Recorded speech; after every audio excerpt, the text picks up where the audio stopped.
Vi er i dag taget ud til en af de jyske fjorde, for at se om vi kan få noget vinterhavørred. Og det bliver en lille smule anderledes i dag, fordi i og med temperaturen den er faldet rigtig meget, både i vejret og vandet, så samler havørreden sig en lille smule. Så de samler sig i nogle stimer, og de kan være lidt svære at finde. Så i dag bliver lidt anderledes. Vi skal nemlig ud i den her båd her, så vi har allieret os med Anders. Og hvad er det, vi skal? Jamen, vi skal prøve at se, om vi kan finde havørrederne inde på lidt lavvandede områder. Vi har en masse vige her i den fjord, vi befinder os i lige nu. Og de sidste par gange har det lykkedes os at finde en masse stimer, nogle store stimer af havørreder inde på de lavvandede områder. Så det er det, vi skal prøve i dag, se om det kan lykkes. Så det er lidt noget listefiskeri ind over nogle lavvandede områder med nogle relativt lette blink, som kan fiskes højt i vandet. Og så er det jo det der, hvis vi finder en stime, så kan der godt være mange. Så kan der være rigtig mange fisk. Ja, jamen fedt. Jeg glæder mig i hvert fald. Skal vi ikke prøve at sejle ud og finde dem? Lad os prøve det.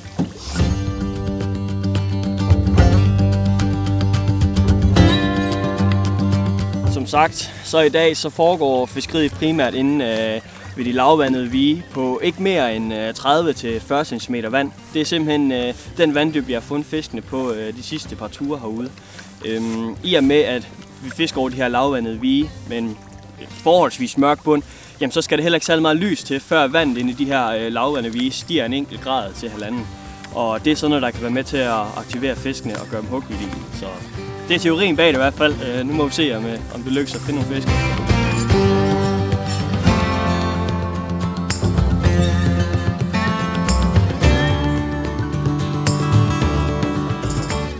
Jeg har legnet frem noget af det grej, som vi formentlig kommer til at fiske med i dag. Jeg har lagt det frem her på æsken, og som vi ser, så er der lidt en rød tråd, der går igennem det hele.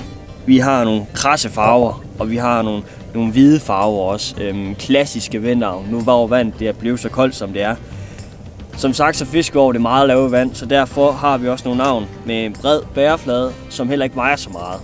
Og det gør lige pludselig, at vi har muligheden for at gå fiske inde på det helt lave, som formentlig er der, vi finder fiskene. Hvis man skulle tage et eksempel på noget af det, vi kommer til at fiske med, jamen så kunne det være en Seeger her fra Savage Gear i en hvid og pink farve, 13 gram.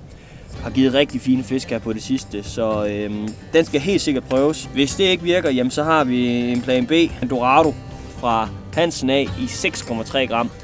Den her kan du fiske utrolig langsomt, imens den går irregulært i vandet og giver nogle super lækre udsving. Plan C, det kunne være en kystwobbler som den her fra Falkfish af. En helt hvid farve med et rødt hugpunkt hernede for enden. De sidste mange ture har det her altså leveret fisk, så det satser vi altså også stærkt på, at det gør i dag.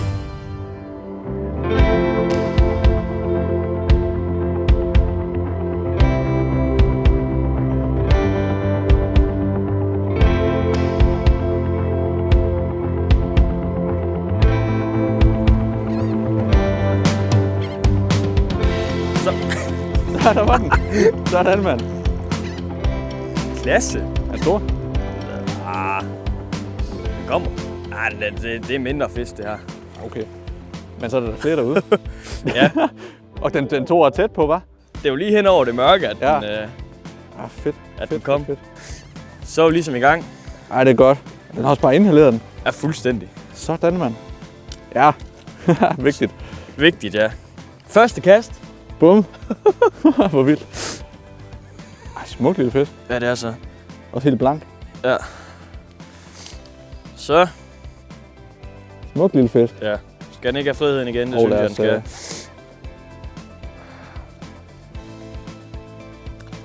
Sådan. Afsted var den. Der smuttede den. Ej, hvor nice. Ja. Sådan, mand. Og nu her, ikke? Altså, den der fisk, den svømmer ikke alene. Der er flere derude. Der skal være flere. Så vi skal bare i gang med at kaste igen. Det er helt 100. Ja, nu vil vi lige drevet lidt ud, så lad os lige sejle lidt ind igen, og så... Ja, se om vi kan finde den. Lad os få en mere. Yes.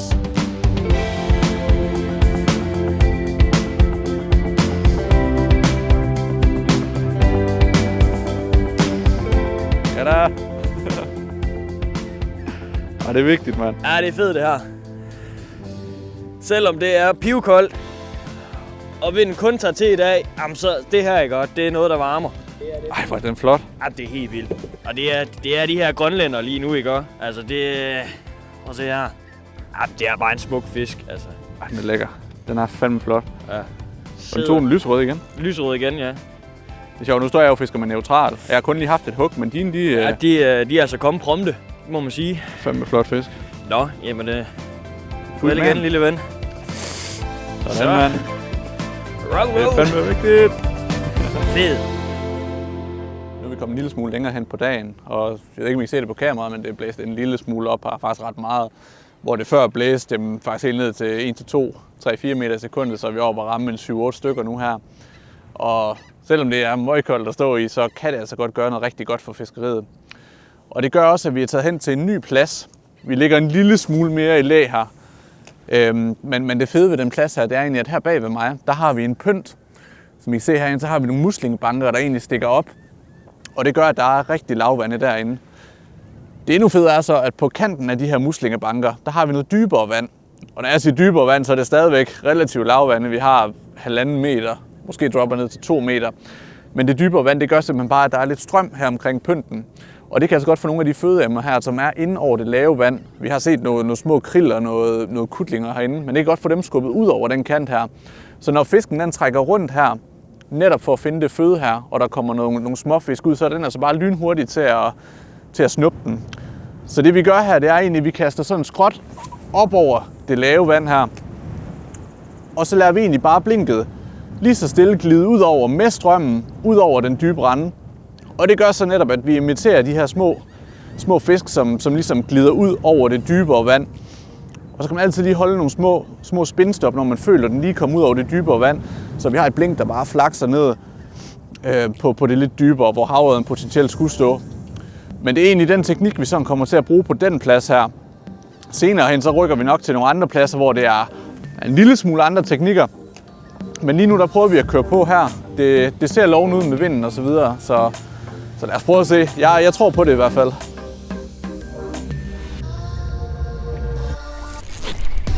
Ja, der var den. Sådan. Så var den der. Ikke den største fisk, men i hvert fald en rigtig fin, helt blank fisk. Ja, det er en fin. Hvor på side vi fandt den. Ja, det må man sige.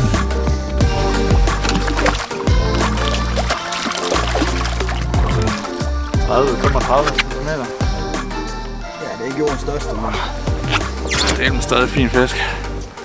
det er begyndelse. Det er det. Det er sådan en lilla. Ja, og det er det, som var de sidste fisk, vi fik herude også. Ja. Vi har sådan en lille skær lige nu. Det er en flot.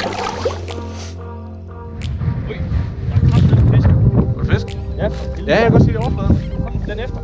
Den efter? Ja. Fik god fisk. Øj, Der er to. Der er tre. Skal vi lige kaste anker? Ja. Det er vildt. Nøj, så mange. Den var god den ene der. Ja, det var så. Og det var Ja, fuck, den var flot. Vi står altså på... Hvad har vi her? Vi har et lille rev, lille muslingebank herude. Hvor der er 20 cm vand. Ja, 20-15 cm vand. Der er ingen vand i hvert fald. Det er så vanvittigt en fed en plads, det her. Fordi det er en kæmpe muslingebanke simpelthen. Og over den her muslingebank, der er de her 10-15 cm vand. Og fiskene, de elsker bare at trække rundt hen over de her muslinger og søge føde. Og altså, det der skete, det var, at vi var lige kommet herhen. Og så synes jeg godt, vi så nogle bølger i vandet. Det kan vi kaste over, så var der følger efter, men så finder vi ud af, at det ikke bare var én følger. Nej, det var en hel stime. Altså, der var mange fisk der. Ja, mange fisk, og den ene, den var bare... Fuck, hvor var den flot. Altså helt knaldblank. Der var fisk derovre egentlig. Var det fisk? Ja, der var fisk derovre, det var vinde. Nå. Men det er også det fede her, altså vi så dem jo, vi kan jo se, når de følger. Ja. Vi ser jo fandme bølger hele tiden. Det er crazy. Det er intens. Det er vildt, det her. Ja. Men det er også bare fedt, det her fiskeri. Det foregår, altså, vi ligger jo vitterligt på ikke engang 20 cm vand nu her. Nej. Og alligevel så er der fisk her, og også en stor en. Ja, for delen der er 55 cm i hvert fald. Ja, den var... Og så bare helt knald, altså delle tyk. Ja, det var altså vildt. Så jeg tror lige nu, jeg har egentlig rækket op med noget lidt tungere, men det kan jeg godt se, det kommer ikke til at fungere her. Så jeg tror, jeg lige smækker et bombarder på, og en lille brintelignende flue, brun flue, så jeg kan fiske lige over de her muslingebanker på de her 10-15 cm vand. Det er altså virkelig spændende, det fiskeri her. Ja. Det er lækkert. Se lige foran der. Lige foran. Der er vivler. Ja, det er det godt. Jeg trækker den ind lige igennem nu. De står på ingen vand. Kæft, man kommer bare op og støde. Det er også bare sådan, bare det mindste, der rører, og det er sådan en lille musling eller andet, der rører, så er man ved at give modhug. Ja. Ui, lige der. Ja, Kæft, det er vildt. Jeg har da aldrig set så mange fisk omkring os. Og der er følge. Ja, nej! Nej! Hvad sker der for, de får det efter? Dit blink, de tager ikke engang min flue. Der er en steam, han er der, ikke? Prøv også lige for... Det er lige ved, jeg kan klare det her. Det er lidt for spændende. Det er et spørgsmål om tid, før der er en, der... Øj, så lidt. Jeg kan mærke, der er mange. Nej, der er mange. Det er steam, det her. Så du det? Ja. Hvor har vi bare kastet over mange gange? Det kan mærkes helt ned i alt det, man ikke får sige på video. Det er lavt, mand. Altså, der er 5 cm vand. Jeg tror, det var bombarden, de blev skræmt af først. Nej, vi kan ikke gøre det meget anderledes, end det vi gør her. Det er bare os, der er mega ringe til at fiske, åbenbart.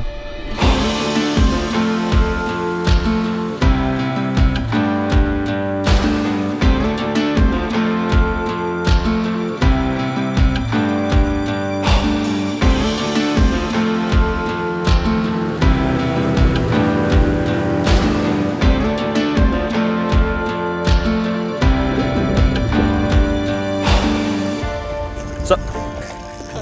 De er bare vilde med det pink lige nu. Jamen, de elsker det pinke der. Ja, så. Stop. Jeg tror godt, jeg kan tage den her med hånden. Den er fin. Den er lige omkring mål. Ja. Det er den altså. Kæft, hvor flot. Og det er bare det her anker her, det er ikke lige placeret så heldig, men jeg gør sådan her. Det kan fint gå. Sådan. Sådan der. Ja, der. Igen, prøv at se det her gyldne skær, det her lilla skær nærmest. Jeg ved ikke, man kan se det på videoen lige så tydeligt. Men det har de fleste fisk herinde. Det er helt fantastisk. Smuk fisk igen. Fandme flot. Bare fed. Sådan. Der røg den. Nu må det snart være min tur til at få en fisk. Ja, det synes jeg da også. Du må sætte noget pink på. Ja. Det virker bare. Men det er jo sjovt, fordi at det er jo pink, der smækker på lige nu. Ja, jeg står og fisker med hvid, og der er intet. Nej. Det kan godt være, at jeg lige skal skifte en pink. Jeg synes efterhånden, at det har vist sig at være det rigtige. Ja. Det fanger det hele, ikke? Muslinger. Også muslinger. Ja. Jeg vil lige prøve at vise en gang, hvad du... Jamen, det er en Savage Gear Seeker i 13 gram her. Med en lille pink perle for enden, ikke? Og det spiller bare nu her i de kolde måneder. Pink med pink på. Ved du hvad, hvis du har noget pink, jeg lige må låne, så tror jeg altså lige, at jeg skifter over til det. Det koster jo. Det er jo dyrt sådan noget. Hold kæft, ja. Nu er der noget, jeg får lov til at låne lidt grej her. Nu har jeg stået og fisket med sådan en lille hvid hotshot her. Og det plejer sgu næsten aldrig at fejle herude. Men i dag, der ser det bare ud til, at det er pink, der duer. Så lad os prøve at se, hvad vi kan finde. Det var også den der Eel Proud, du kørte med, ikke? Savage Gear farven. Der kunne man jo faktisk godt tænke, at sådan en her, den kunne være meget lækker. Godt nok så er det et rotationsblink, Andersen fisker med, men ja, det er samme farve i hvert fald. Så nu prøver jeg lige at skifte over til den her, så håber, at det kan... Ja, den her. Ja, det her duet. Lad os prøve at skifte over.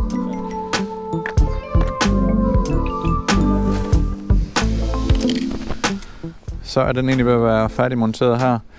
Jeg har egentlig rigget den sådan, jeg plejer at rigge alle mine gennemløbsblink med en lille trækog for enden. En lille perle til lige at beskytte knuden. Her er den så rød, så den matcher lidt den pinke. Der kan du også bruge en klar. Så har vi selvfølgelig selve gennemløberen. Og så har jeg faktisk monteret en lille flodstopper heroppe. Og det er sådan lidt religion, når man vil fiske med det.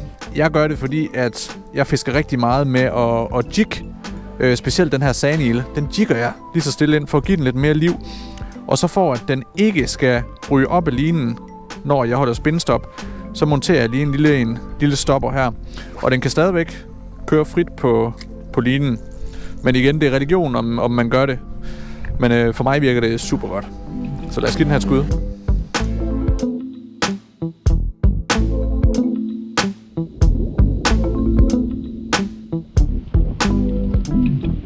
Ja, der var den. Sådan. Endelig en fisk. Sådan der. Ja. Ikke helt så stor som din. Ej, den er fin. Men den er der. Den er der. Ej, hvor lækkert. Det var altså bare på tide. Nu har du har jo fandme fanget næsten 10 fisk, og jeg har fanget ikke særlig mange i hvert fald. Den er der. Den er flot. Ja, helt Prøv lige at se de prikker der. Hold da op. Altså godt nok kan man sige, at vi har ikke fundet de sådan helt store massive fisk i dag. Men hold nu op, hvor er de flotte. Prøv lige at se sådan en basse der. Det bliver altså ikke meget flottere. Og igen helt lilla. Det er altså hæftigt godkendt.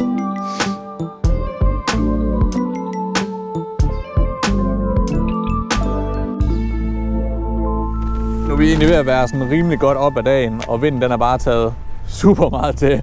Altså jeg tror vi er oppe og rundt i de næsten 10 meter i sekundet herude.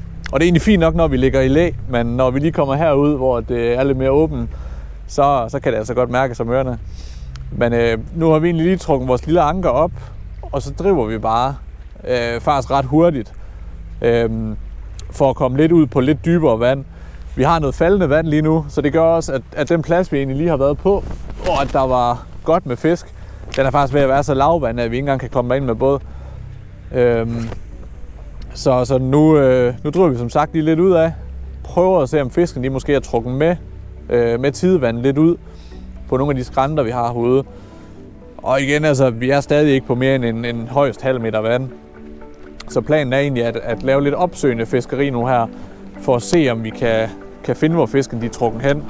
Vi fandt jo en god stime inde på det lavere vand, men det døde lidt ud i takt med, at tidevand faldt derinde. Så lad os drive lidt, lige se, om vi kan finde noget. Og så håber jeg eddermame, at jeg får en monster af en fisk.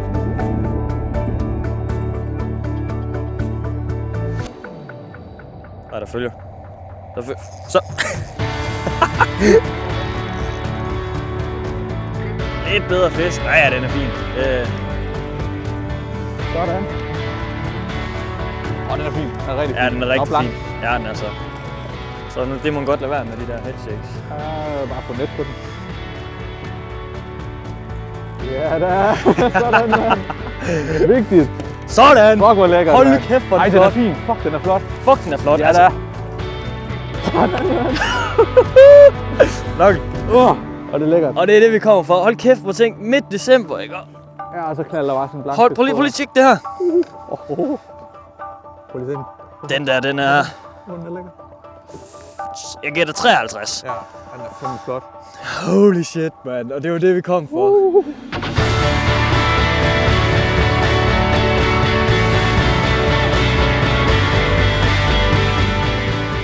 Dagen er ved at gå på held. Vi kan næsten ikke presse mere lys ud af den dag her, men sådan er det jo, når det er vinter. Det bliver bare tidligt mørkt og koldt for den sags skyld.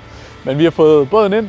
Det har vi, ja. Og det har været faktisk noget ret fantastisk fiskeri i dag. Ikke helt det, altså man ved jo aldrig, hvad man skal regne med her om vinteren. Nej, altså jeg synes virkelig ikke, vi kan klage i hvert fald. Nej. Vi brugte noget tid på at finde stimerne, og det lykkedes i hvert fald. Ja, og fandt der nogle enkelte rimelige fisk imellem, ikke? Ja, helt sikkert, og vi så også nogle gode basser. Ja, for delen da. Men det er jo igen det der om vinteren, det er sådan lidt knald eller fald. Ja. Vi kan komme ud nogle dage, så er der bare dødt, som om der slet ikke er nogen fisk. Og så er der andre dage, som i dag, hvor der skal stadig kæmpes for det. Helt sikkert. Men når man så finder dem, så kan det give nogle ret gode fisk. Så kan det blive rigtig sjovt. Ja. Og vi har også været utrolige. Altså, jeg mener, vi i hvert fald også været heldige med vejret. Ja. Altså, vi tænker på, at der har været drivende skyer, ikke? Og der har været sol, der kiggede frem en gang imellem. Lige præcis. Så, og man kunne faktisk mærke, at solen også begyndte at varme. Lige præcis. Så det er med til at få varmet vandet lidt op, ikke? Og inde på et lavvandområde. Jeg tror også, det er det, der har været med til, at vi har fået det fiskeri, som vi har haft i dag. Ja. Fordi det har været... Måske også det her med, at vi startede egentlig ud i morges, der hvor det var rigtig stille. Stille vejr, der var fandme næsten 1 eller 2 meter i sekundet. Og så her til nu her, hvor det så er blæst rigtig meget op. Ja. Det kan altså godt deaktivere øjet en lille smule. Men, ja, det gjorde det i dag. Men alt i alt fed dag. Totalt godkendt, så jeg glæder mig bare til at vi skal ud igen.